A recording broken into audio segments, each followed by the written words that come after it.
बिस्मिल्लाहिर्रहमानिर्रहीम। अस्सलाम वालेकुम नादरीन, आप यूट्यूब चैनल देख रहे हैं। मैं इमरान खान हूँ। आसिम मुनीर और डोनाल्ड ट्रंप के बीच में क्या बातचीत हुई, इसके बारे में बहुत चहमगोइयाँ हुई, बहुत सारे लोगों ने बहुत सारी बातें की, लेकिन पहली मरतबा किसी न्यूज़ वेबसाइट ने इसके बारे में ख़बर दी है। और ये ख़बर देने वाली न्यूज़ वेबसाइट पाकिस्तान की मिलिट्री एस्टेब्लिशमेंट को ये बिल्कुल पसंद नहीं है, और ये जो जर्नलिस्ट हैं ये भी उनके पसंदीदा नहीं है। इसमें रैन ग्राहम है और मुर्तज़ा हैं और एक और सहाफ़ी हैं, 3 लोगों ने मिलकर ये ख़बर दी है। और इनकी ख़बर के अंदर जो है वो बमशेल है, और दावा इन्होंने ख़बर के अंदर एक किया। अगर तो ये दावा सच्चा है तो ये एक नई स्टोरी है और एक बड़ी डेवलपिंग स्टोरी है। ये जो न्यूज़ वेबसाइट है अब ये अमेरिका के अंदर है, और अगर ये कोई गलत खबर देते हैं तो इनके ऊपर वहाँ पे केस भी हो सकता है। और वहाँ पे खबर देने से पहले इदारे काफ़ी दफ़ा सोचते भी हैं कि उनके ऊपर अगर केस हो गया तो फिर क्या करेंगे। लेकिन इस खबर के अंदर कोई चीज़ें ऐसी हैं जो मैंने बतौर सहाफ़ी नोट की, मैं आपके सामने भी रख देता हूँ। एक वो ये कह रहे हैं कि डोनाल्ड ट्रंप ने आसिम मुनीर को कहा कि इमरान खान का इशू हल करो, लेकिन अभी तक वो नहीं सुन रहा। सिंपल इसके अंदर ये लिखा हो कि इमरान खान का मसला हल करें, लेकिन अभी तक उन्होंने इस पे अमल दरामद नहीं किया। दोनों तरफ से मुलाकात में 4 लोग मौजूद थे, ये इस खबर ने दावा किया।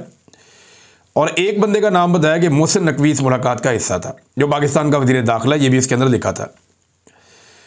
जो एग्जैक्टली डोनाल्ड ट्रंप ने कहा वो अब मैं आपको बता रहा हूं। इस खबर के मुताबिक डोनाल्ड ट्रंप ने आसिम मुनीर से कहा कि उसने सपोर्टर से वादा किया था, अपने सपोर्टर से वादा किया था कि इमरान खान का मसला हल कराऊंगा।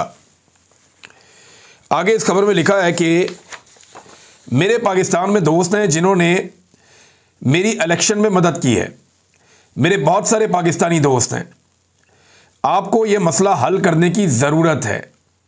You need to resolve this issue. ये एक्चुअली उन्होंने कहा कि आपको यह मसला हल करने की ज़रूरत है।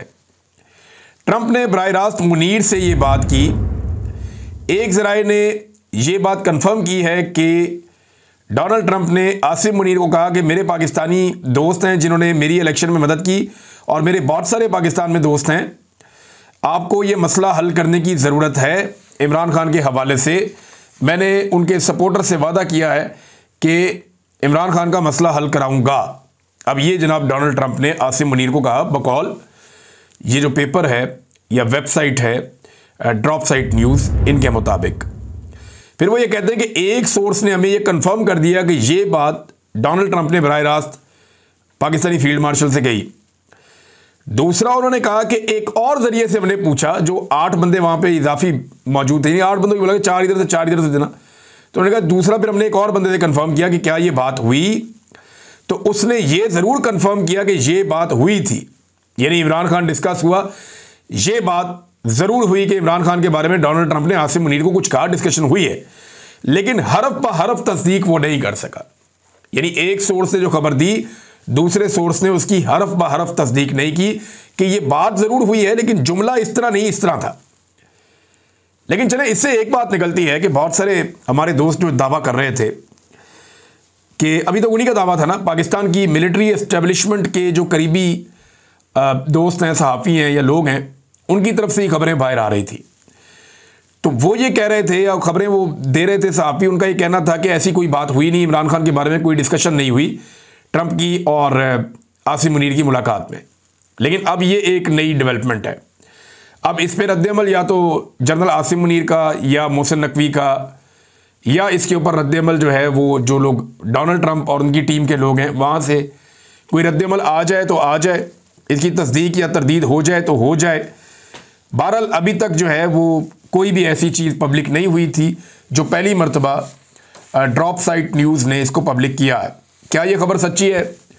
तो मैं बतौर सहाफ़ी इसके अंदर 2-3 चीज़ें देख रहा हूँ जो मुझे इसमें मिसिंग लग रही हैं। डोनाल्ड ट्रंप अमेरिका का सदर है, कोई कमज़ोर आदमी नहीं है। बतौर एक सहाफ़ी अगर मुझे कोई ये बताता कि डोनाल्ड ट्रंप ने आसिम मुनीर को ये कहा, तो मेरा पहला क्वेश्चन ये होता कि फिर आसिम मुनीर ने क्या कहा। इसमें पूरी खबर में ये नहीं है कि जब डोनाल्ड ट्रंप ने आसिम मुनीर को इमरान खान के बारे में इंस्ट्रक्शन दी या हुक्म दिया या बात की या रिक्वेस्ट की, कुछ भी आप कह लें इसको, तो आसिम मुनीर का रिप्लाई क्या था। देखिए, जब आसिम मुनीर वापस आए पाकिस्तान तो फौरी तौर पे डोनाल्ड ट्रंप को राज़ी करने के लिए, खुश करने के लिए, अमन के नोबेल प्राइज़ के लिए उन्हें नामज़द कर दिया गया, और यही काम जो है वो नेतन्याहू ने भी किया। तो दुनिया के अंदर दो ही ममालिक है, एक पाकिस्तान के आसिम मुनीर साहब उनकी मुलाकात के बाद, और एक नेतन्याहू उनकी मुलाकात के बाद डोनाल्ड ट्रंप को अमन के नोबेल इनाम के लिए नामजद किया गया है। वैसे पाकिस्तान के अंदर जो हुकूमत के बेहतरीन हमायती हैं वो भी कहते हैं कि हुकूमत से एक खाची बच गई है, ये नहीं करना चाहिए था, हुकूमत को इस लेवल पे नहीं जाना चाहिए था। डोनाल्ड ट्रंप की वजह से कुछ मामलात अच्छे हैं तो कुछ बहुत बुरे भी हैं। तो एक ऐसी शख्सियत को इतने बड़े अवार्ड के लिए नामजद करना पाकिस्तानी गवर्नमेंट की जानिब से ये बड़ा मायूब है। ये नहीं, हमने बहुत सारे और लोगों से हमारे बड़े अच्छे ताल्लुकात हैं, उनमें से किसी को हमने नामजद नहीं किया, हमने डोनाल्ड ट्रंप को नामजद कर दिया। तो ये गुलामों वाली सोच है, इसके ऊपर बहुत तनकीद भी हुई, हुकूमत के अपने कैंप से लोगों ने तनकीद की है। इस खबर में ये तो है कि डोनाल्ड ट्रंप ने क्या कहा, इस खबर में ये नहीं है कि उसके जवाब में आसिम मुनीर ने क्या कहा। ऐसा तो हो नहीं सकता कि इसका उन्होंने कोई जवाब ना दिया हो। या तो उन्होंने कहा होगा जी सर, या कहा होगा नो सर। नो सर कहने वाला तो काम पाकिस्तान की मिलिट्री एस्टेब्लिशमेंट ने, अमेरिका को नो सर कहने वाला तो कोई रुझान है नहीं। यानी जिस वक्त इंडिया पाकिस्तान को मार रहा था, जब पाकिस्तान ने वापस मारना शुरू किया, अमेरिका ने जैसे ही कहा, पाकिस्तान ने बंद कर दिया मारना। जैसे ही पाकिस्तान ने अटैक किया, अमेरिका बीच में आया, पाकिस्तान ने कहा सीज फायर, फौरन बात मान ली। तो पाकिस्तान फौरन बात मान लेता है, अमेरिका की कितना भी गुस्सा हो। तो यहां पे आसिम मुनीर ने क्या कहा, ये मिसिंग है, ये हमें नहीं पता, और जब तक ये मिसिंग है तब तक ये खबर मुकम्मल नहीं होती। डेवलपमेंट्स हम देख रहे हैं, उसके बाद क्या हो रही हैं हम ये देख रहे हैं कि इमरान खान की मुलाकातें बंद कर दी गई हैं, उन्हें कहते तन्हाई में डाल दिया गया है, इमरान खान साहब के लिए तकालीफ को बढ़ा दिया गया है, उनकी फैमिली के अंदर सिर्फ 2 लोगों को इजाज़त है मिलने की, उनकी पार्टी के लोग मिल नहीं पा रहे, मुश्किलात बढ़ रही हैं। वो खुद अंदर जेल से कहते हैं जी मेरे बच्चों से मेरी बात नहीं हो रही, मुझे किताबें नहीं मिल रही, बल्कि मुझे अब 22-22 घंटे जेल के अंदर ही रखते हैं, तंदूर जैसी गर्मी में वहीं पर पड़ा हुआ हूँ। तो इमरान खान साहब की शिकवे शिकायतें बड़े हैं, उनकी जो बॉडी मसल्स हैं वो भी कमज़ोर हो रहे हैं, बकौल उनकी बहन के, कि लगातार उनका वेट भी गिर रहा है। तो ये सारी चीज़ें इमरान खान साहब के साथ हो रही हैं उस वक्त जब डोनाल्ड ट्रंप ने आसिम मुनीर को कहा मुबैना तौर पे। अब क्या ये खबर सच है या ये खबर झूठ है, इसके बारे में अभी हम कुछ नहीं कह सकते। ये बता तो वही 8 लोग सकते हैं जो 4 उधर से बैठे थे और 4 इधर से बैठे थे। मेरे ख्याल में मोहसिन नकवी के सामने ये सवाल अब रखा जाएगा कि जनाब आपको मीटिंग के अंदर बिठाया इस न्यूज़ वेबसाइट ने, तो क्या वाकई ऐसी कोई बात हुई है। दूसरी जानिब नाज़रीन, जो पाकिस्तान तहरीक इंसाफ को एक मोमेंटम एहतजाज का अगर करना है या इमरान खान साहब की हिकमत अमली के मुताबिक कोई एहतजाजी तहरीक बड़े पैमाने पर चलानी है तो एक मोमेंटम बनाना पड़ेगा ना। तो हैरत अंगेज़ तौर पे गुज़िश्ता 24 घंटों में एकदम हमने देखा कि मोमेंटम बनना शुरू हो गया। हैदराबाद में, कराची में लोग निकले, रैलियां निकलना शुरू हो गई, पीटीआई के झंडे हर तरफ नज़र आ रहे थे। और सबसे ज़्यादा जो हैरान किया वो बलूचिस्तान ने किया। बलूचिस्तान में मैं हैरान हो रहा था देख के, दुक्की में, लोरालाई में बहुत बड़े पैमाने पे लोग निकले और उनमें ज़्यादा नौजवान थे। तो बलूच नौजवान पॉलिटिकल धारे में अगर एक पॉलिटिकल पार्टी को सपोर्ट कर रहे हैं तो ये पाकिस्तान के लिए बड़ा पॉजिटिव है। पाकिस्तान की मिलिट्री एस्टेब्लिशमेंट को ये बात सोचनी पड़ेगी कि जो चीज़ें वो ऑपरेशन से हासिल नहीं कर पाए, अगर इन नौजवानों को पॉलिटिकली इनको एंगेज किया जाए, सियासी नुक्ता नज़र से मारंग बलोच को भी छोड़ा जाए, बाकी लोगों से भी गुफ्तगू शुनीद की जाए, पाकिस्तान तहरीक इंसाफ को भी रूम दिया जाए वहाँ पे, तो आने वाले दिनों में ये नौजवान जब पॉलिटिकली एंगेज हो जाएंगे तो बलूचिस्तान का मसला हल होने की तरफ जाएगा।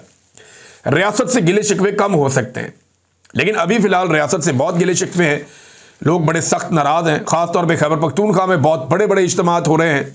यहाँ पाकिस्तान तहरीक इंसाफ ने खैबर पख्तूनख्वा के ज़िला खैबर में एक बड़े प्रोग्राम का ऐलान किया है। 4 नसाराने इमरान खान कन्वेंशन वो करवाने जा रहे हैं जिसमें उनकी आला क़यादत शामिल हो जाएगी। तो पाकिस्तान तहरीक इंसाफ खैबर पख्तूनख्वा से भी अब मोमेंटम पकड़ने की कोशिश कर रही है, सिंध से भी कर रही है। आलिया हमजा, सरम जावेद साहिबा, दीगर बहुत सारे लोग MPAs जो पंजाब से ताल्लुक़ रखते हैं वो मुख्तलिफ जगहों पे अब पंजाब में भी एक्टिविटीज़ कर रहे हैं। रावलपिंडी डिवीज़न में हम ज़्यादा एक्टिविटीज़ देख रहे हैं, कुछ थोड़ी बहुत लाहौर में देख रहे हैं या सेंट्रल पंजाब में देख रहे हैं। जनूबी पंजाब अभी पूरी तरह से मुतहर्रिक नहीं हुआ। जो अपर पंजाब है वहाँ पे भी अभी बहुत सारे एरियाज़ में काम होना बाकी है। पाकिस्तान की आधी आबादी पंजाब में रहती है और इसलिए पंजाब के ऊपर ज़्यादा फोकस करना पड़ेगा। तो अब देखते हैं कि आने वाले दिनों में जो मोमेंटम चल रहा है तहरीक का वो आगे बढ़ता है, किस तरह आगे बढ़ता है, कितनी कामयाबी होती है पाकिस्तान तहरीक इंसाफ को, ये हम साथ के साथ आपको रिपोर्ट करते रहेंगे। नाज़रीन, पाकिस्तानी हुकूमत की धमकियों और जो वज़ीर है उनकी धमकियों के बाद बहुत सारे लोग ये दावा कर रहे हैं कि इमरान खान साहब के बेटों की पाकिस्तान जो आमद थी वो गैर यकीनी का शिकार है। हो सकता है वो पाकिस्तान आए, हो सकता है वो पाकिस्तान ना आए। हुकूमत जो है वो कभी धमकियां लगाती है, कभी बैकफुट पे चली जाती है, लेकिन जितनी धमकियां इस हुकूमत ने लगाई हैं ये सारी अब रिकॉर्ड का हिस्सा बन गई। कासिम और सलमान जब अभी अमेरिका जाएंगे तो वो ये सारी धमकियां निकाल कर जो इंसानी हकूक़ की तंजीमें या जो बाअसर लोग हैं जिनसे उनकी मुलाकातें होनी है वो उनके सामने रखेंगे कि इस लेवल की धमकियां हमें दी जा रही हैं, हमारे वालिद को इस अंदाज में रखा गया है, हमारी उनसे आखिरी बात ये हुई थी और उसके बाद से अब तक हमारी बात नहीं करवाई जाती। हम अपने बाप को मिलने जाने की जब बात करते हैं तो हमारे साथ इस किस्म का सलूक है और इस किस्म की धमकियां हमें दी गई हैं। अब वो ये चीज़ें सामने रखेंगे। मुझे कुछ ज़राए ने बताया कि इमरान खान साहब की रिहाई के हवाले से ये नौजवान आने वाले दिनों में कुछ मौसर इक़दामात करने जा रहे हैं।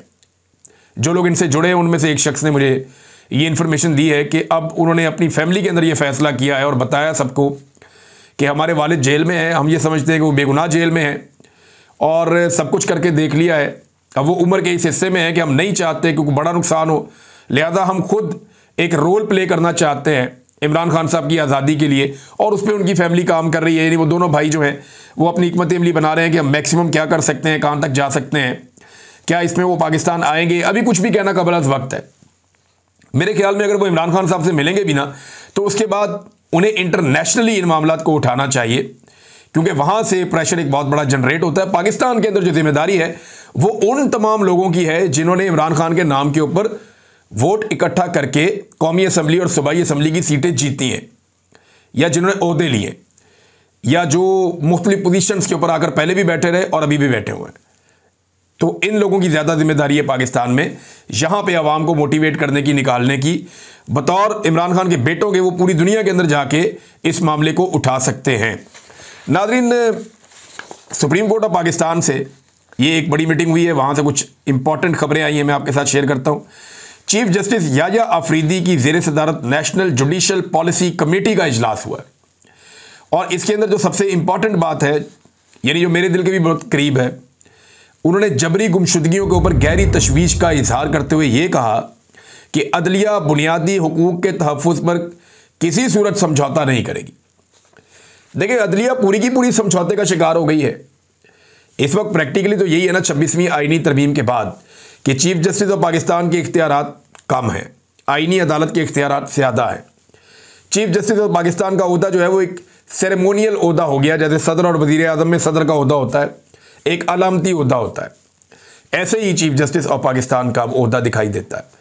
लेकिन उन्होंने जो बात की है ना ये कि इसमें बाकी चीफ जस्टिस भी उनके साथ थे, इस्लामाबाद, लाहौर, बाकी इलाकों से जहाँ जहाँ से चीफ जस्टिस हैं सारे के सारे आए हुए थे। तमाम हाई कोर्ट के चीफ जस्टिस ने शिरकत की है और सुप्रीम कोर्ट ऑफ पाकिस्तान के जारी करदा एलामिया में national judicial policy making committee ने जबरी गुमशुदगियों का नोटिस लेते हुए कहा कि एग्जीक्यूटिव के खदशात पर रद्द-ए-अमल के लिए इदारा जाती कमेटी कायम की जाए। कमेटी रद्द-ए-अमल मुरतब करेगी और अटॉर्नी जनरल के जरिए एग्जीक्यूटिव तक पहुंचाया जाएगा। देखिए, मैं बात कर लेता हूं ना, अभी डायरेक्ट बात कर देता हूं। अगर आप में से किसी के पास इख्तियार है और आप चीफ जस्टिस ऑफ पाकिस्तान तक ये मेरे जुमले पहुंचा सकते हैं तो ज़रूर आप पहुंचा दें। बात सिर्फ इतनी है कि जो इनसे पहले चीफ जस्टिस थे मैं उनको भी चिल्लाता रहा और उन्हें कहता रहा कि आप मुझे बुलाएं, मैं आपको बताता हूं मुझे 5 महीने तक जबरी तौर पे लापता रखा गया है। मैं बताता हूं मुझे कौन ले गया था, कहां रखा था, वो जगह भी आपको दिखा देता हूं, आपको साबित भी कर देता हूं कि क्या क्या होता है वहां पे और किस तरीके से होता है। आप हौसला करें, मुझे बुलाएं। कादी फायद ईसा ने मुझे नहीं बुलाया। अब अगर आप वाकई दिलचस्पी रखते हैं जबरी गुमशुदगियों के हवाले से तो मौजूदा chief justice of Pakistan Yahya Afridi साहब आप बुला लें, आप पूछ लें।